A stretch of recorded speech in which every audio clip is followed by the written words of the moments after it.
Masih bersama saya Cutrita Kemala dalam Kompas News Aceh. Saudara, seorang ibu rumah tangga warga desa Cot Kemuneng, Kecamatan Bubon, Aceh Barat, mendatangi Lembaga Bantuan Hukum Banda Aceh, Pos Melaboh, untuk meminta perlindungan hukum terkait kasus perkosaan dan ancaman yang dialaminya sejak awal bulan ini.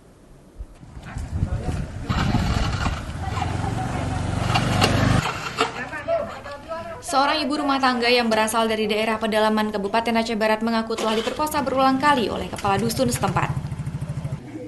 Pelaku berinisial SS sudah 5 kali melakukan aksinya kepada korban sejak sebulan lalu. Namun baru terungkap setelah pelaku hendak melakukan aksi bejatnya terperogok dengan suami korban Selasa lalu.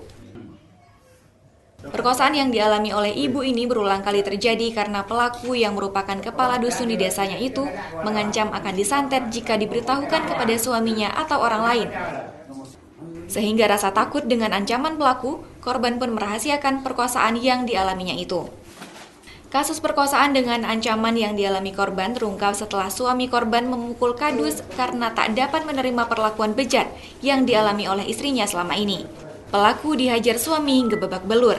Setelah terjadi pemukulan karena perlakuan bejatnya, kadus yang berinisial SS malah mengadu kasus pengeroyokan terhadap dirinya hingga suami korban dan 3 orang lainnya telah ditahan di polsek setempat. Sementara polisi tidak mengusut kasus kejahatan kadus yang telah memperkosa ibu rumah tangga hingga terpicu terjadinya aksi pemukulan tersebut. Yang lakukan pemerkosaan itu siapa, Bu?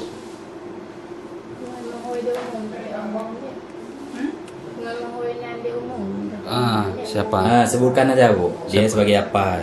Siding. Siding. Dia apa dia? Pekerjaan. Tani. Taninya pulang. Ini gampung di Sok. Dusun. Kepala dusun. Siapa ini? Dengan di Lakulon dapat enggak? Ngahi. Kalau kejadian di Lakulon. LBH nih. Ya, artinya kita di sini kan menerima adanya pengaduan dari warga Aceh Barat, Kecamatan Bubon, yang dugaan pemerkosaan serta pengancaman. Kemudian kalau kita melihat di sini, artinya ini kalau memang ada indikasi tersebut, kita akan mengadukan kepada pihak kepolisian Polres Aceh Barat. Artinya terkait masalah ini ya kebetulan ibu ini juga perempuan dan seorang ibu. Artinya dia kita dampingi dalam hak menuntut hak dan keadilan dia sebagai korban pemerkosaan. Lembaga Bantuan Hukum atau LBH Banda Aceh Pos Melaboh akan melakukan pendampingan dan perlindungan hukum terhadap korban perkosaan yang dinilai tidak diproses oleh polisi, sehingga kasus perkosaan yang dilakukan kadus ini langsung dilaporkan ke Polres Aceh Barat untuk mendapat keadilan. Raja Umar, Kompas TV, Aceh Barat.